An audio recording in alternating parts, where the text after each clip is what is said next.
ዛሬ ሊቁ አባታችን ኮከበ ሊቃውንት አባ ገብረ ማርያም ጌጡ በትህትናቸው እጅጉን አስደንቀውናል።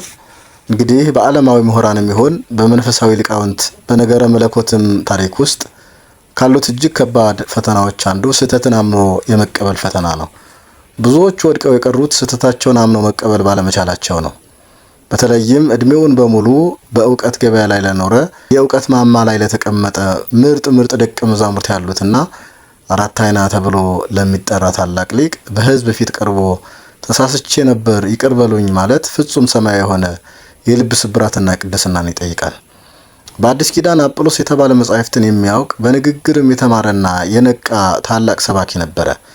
ነገር ግን በአንዳንድ የመዳን ትምህርት ላይ መረዳት ጎድሎት ነበር።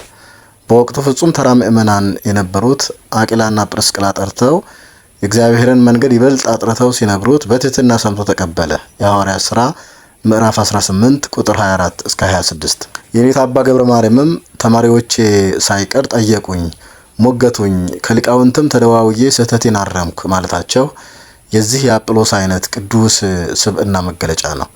የእውቀት መጨረሻ የለውም፣ የመጨረሻው አዋቂ የሚባልም የለም።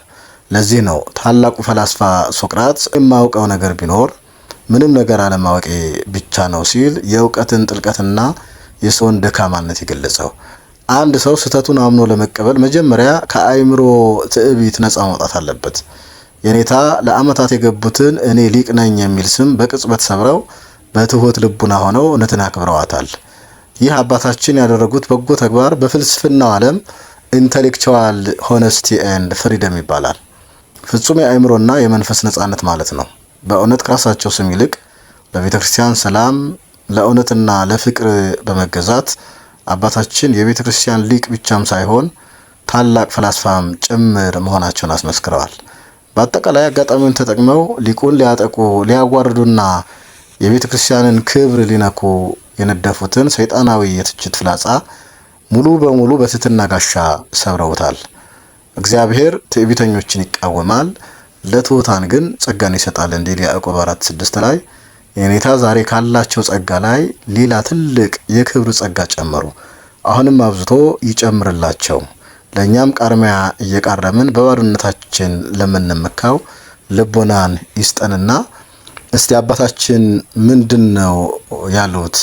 የሰጡትስ ሐሳብ ምን ነበር የሚለውን በአጭሩ እንመለከታለን። እንግዲህ አባታችን እንዲህ ብለዋል። የተፈጠረው የኔ ዳህጸ ልሳን እንደሆነ ይታወቅልኝ። 40 ዓመት የተማርኩትን አበላሽቸዋለሁ ማለት ነው። ለስላሴ ለመላእክት ለነፍስ ጾታ አንናገርም። የእኔ ለስላሴ ጾታ መናገሬ 100% ስህተት ነው። ይህ ለምእመናንም ለሊቃውንትም የእኔ ዳህጸ ልሳን መሆኑ ይታወቅልኝ። ሁሉንም በማሳሳቴ ይቅርታ እጠይቃለሁ። የእኔ ስህተት እንጂ የቤተ ክርስቲያኗ ትምህርት አይደለም። አሕዛብ መናፍቅ ግን አይመለከተውም ብለዋል። እግዚአብሔር አምላካችን አባታችንን በክብር ላይ ክብር በጸጋ ላይ ጸጋ ያድልልን። እኛም ከሳቸው ሕይወት ብዙ የምንማረው ነገር አለና ተምረን እንድንለወጥ በቸርነቱ ይርዳን። አሜን።